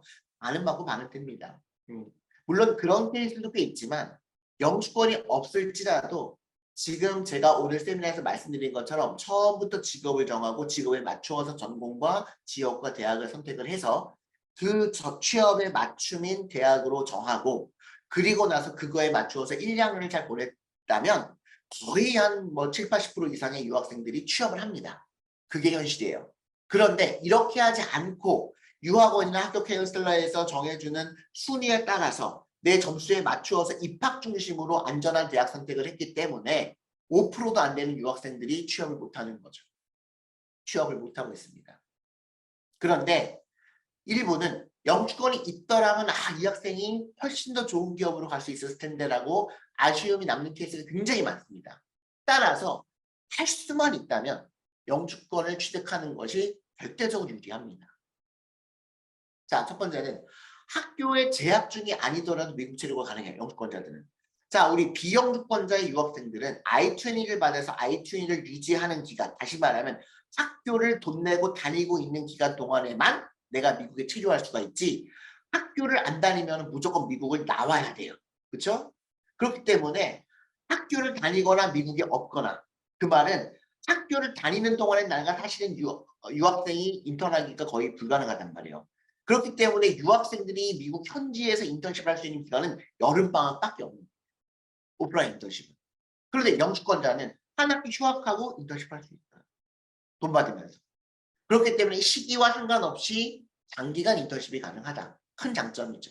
또 내가 취업을 할 때 파이널 인터뷰 가서 내가 비자 스폰서 필요 없습니다. OPT 이런 거 필요 없습니다. CPT 필요 없습니다. 내가 공무원도 가능합니다. 영주권자는 이제 지방 공무원, 이제 스테이트 가버먼트나 시티 로컬 가버먼트의 공무원까지는 영주권자도 가능합니다. 물론 연방, 페더럴 가버먼트는 이제 시민권자만 가능하고요. 그래서 공무원을 포함해서 시민권자가 가능한 이제 페더럴 잡을 제외하고는 거의 모든 분야의 취업이 제약이 없는 거죠. 그리고 이제 영주권자의 경우에는 이제 인스테이트를 적용받는 경우에 학비가 뭐 거의 절반으로 줄어들기도 하고 또 페더럴 가버먼트에서 팹사를 통해서 뭐 그랜트를 받기도 하고 장학금을 받기도 하고 CSS 프로파일을 통해서 사립대학 장학금을 받기도 하고 또 이런 여러 가지 장학금 혜택이 있죠. 이제 이런 것들이 영주권자에게만 주어집니다. 따라서 영주권이 있으면 참 좋기는 한데 영주권자라도 취업 절차는 또 대학을 선택하는 그런 어떤 기본적인 방법은 비영주권자 유학생과 동일합니다. 언제 취업이 돼요? 대학교 3학년 때. 어떻게 대학을 정해야 돼요? 내 점수에 맞춰서 내가 순위에 맞춰갖고 정하는 것이 아니라 미리 직업을 정하고 가능하면 그에 맞춰서 대학과 전공을 선택하는 것이 당연히 좋다. 1, 2학년 때 이력서 작성부터 최소 2, 3회 이상의 인턴십 경력을 해놔야지 3학년 때 언캠퍼스 리크루트를 통해서 정규직 전원 인턴십으로 합격을 할 수가 있다. 똑같습니다. 다만 파이널 라운드 가서 이제 유학생들은 비자 스폰서 필요합니다. 그럼 미안하다 너는 채용이 안 된다라고 하는 게 많지만 영주권자는 이제 그게 없는 거죠. 파이널 라운드에서 유리한 거죠. 자, 그렇다면 영주권이 있는 경우 영주권자와 비영주권자의 경우 대학 선택의 기준이나 루트가 조금은 다릅니다. 네, 이 부분을 참고하셔야 돼요. 내가 영주권이 있을 경우와 없을 경우 좀 루트가 달라져요. 그리고 대학 선택을 하는 방법, 전공 선택의 방법이 달라집니다. 왜? 영주권자는 스템을 꼭 할 필요가 없거든요. 스템 전공 꼭 할 필요가 없어요. 그렇기 때문에 내가 선택의 폭이 좀 더 넓습니다. 그렇죠? 그리고 내가 중간에 휴학도 할 수 있어요. 그리고 내가 당장 취업이 안 돼서 OPT가 필요 없기 때문에 당장 취업이 안 돼도 조그만 데서 내가 뭐 무보수 일을 하면서도 다음 기회를 또 어떻게 내가 할 수가 있단 말이죠. 그런 여러 가지 장점들이 있기 때문에 대학을 선택할 때 조금 더 폭이 넓어질 수가 있습니다. 전공을 선택할 때도 마찬가지고요. 자, 그렇다면 유학생이 재학 중에 영주권 취득이 가능할까? 자, 영주권을 취득하는 방법은 일반적으로 크게 두 가지라고 보시면 돼요. 쉽게 말씀을 드리면 여러 가지 캐테고리가 있지만 하나는 대부분 저도 마찬가지 미국에서 대학을 졸업하거나 대학원을 졸업하고 내가 어떤 회사로 들어가서 그 회사에 입사해서 H1B를 받고 취업비자를 받고 취업비자 6년 기간 동안에 내가 그 회사에서 일하면서 영주권 스폰서를 받아가지고 영주권자가 되는 경우가 일반적이에요. 즉 내가 일을 하면서 돈을 받으면서 영주권이 프로세스가 돼서 영주권이 최종적으로 받게 되는 경우죠. 이게 일반적인데 어떤 경우도 가능하냐면 내가 아직은 그 회사에 일을 하지 않아. 그런데 그 회사에서 나를 필요로 해. 그래서 내가 한국에 있건 미국에 있건 그거는 상관이 없고 그래서 그 회사가 이민국에다 신청을 하는 거죠. 내가 이 포지션에 이 직무에요. 네, 이 직무에 이러이런 사람이 필요합니다. 그래서 내가 광고를 내보고 했는데 이 사람이 뽑아지지 않으니까 내가 한국에 있는 또는 미국에 있는 저 학생을 내가 영주권 스폰서를 내서 앞으로 영주권을 받고 나면은 내가 채용을 하겠습니다. 그러니까 채용을 예정하고 영주권을 스폰서해주는 경우도 있습니다.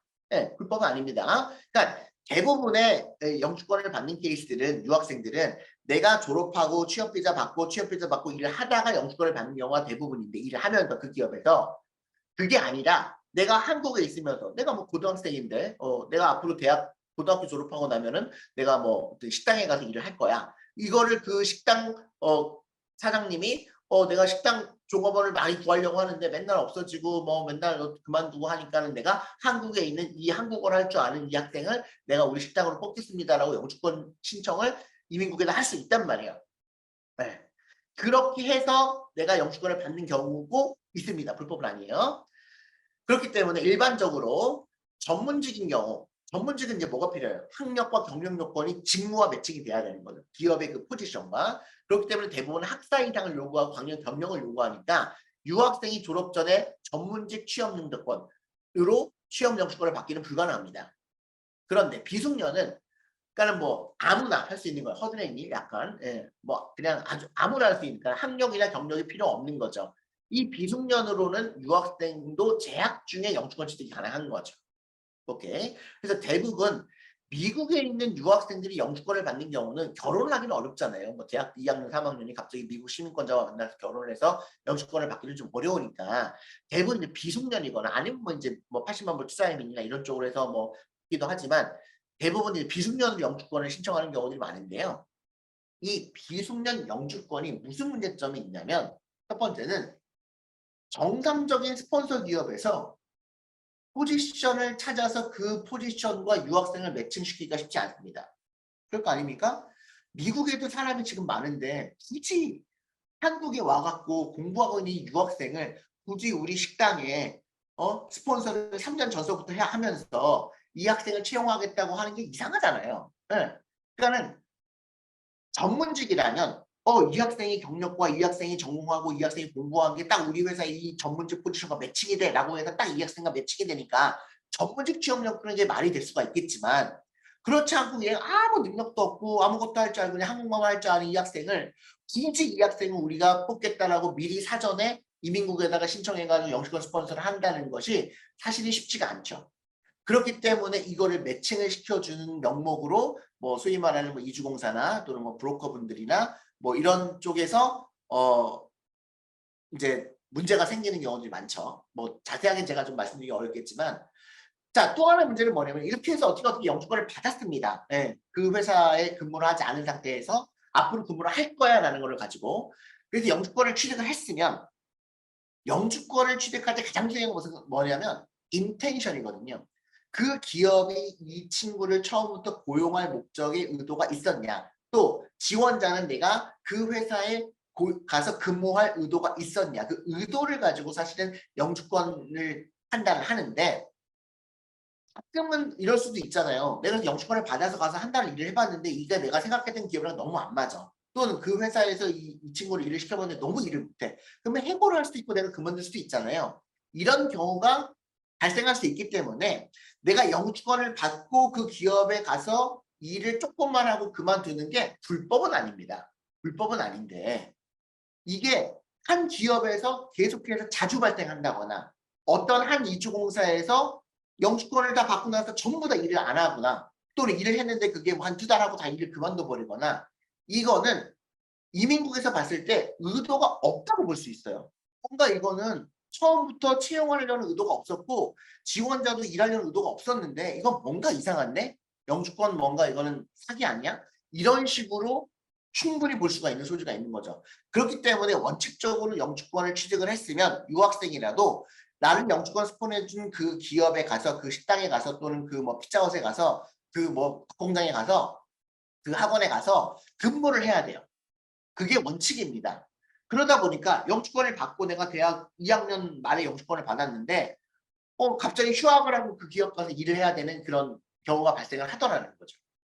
또 대부분 그런 비숙련 영주권의 포지션이 전문직이 아니잖아요. 그러니까 아무나 할 수 있는 잡이다 보니까 실제로 가서 일하는 게 물론 돈을 받습니다. 왜냐면 이제 무보수로 일할 수는 없으니까. 근데 그게 경력에는 거의 도움이 되지. 내 전공과 아무 상관없는 그런 시간 낭비인 경우가 많더라는 거죠. 그렇게 최소 6개월, 1년을 일을 하는 것이 자칫하면 이게 이제 안 좋을 수 있기 때문에 비숙련 영주권을 진행하실 때는 정말 고려를 많이 하셔야 됩니다. 가장 좋은 것은 뭘까요? 비숙련 영주권인데 내가 장차 취업하려고 하는 분야와 유사한 직무에 비숙련 영주권의 직무에 있는 그 기업에서 나를 스폰서해 주는 거죠.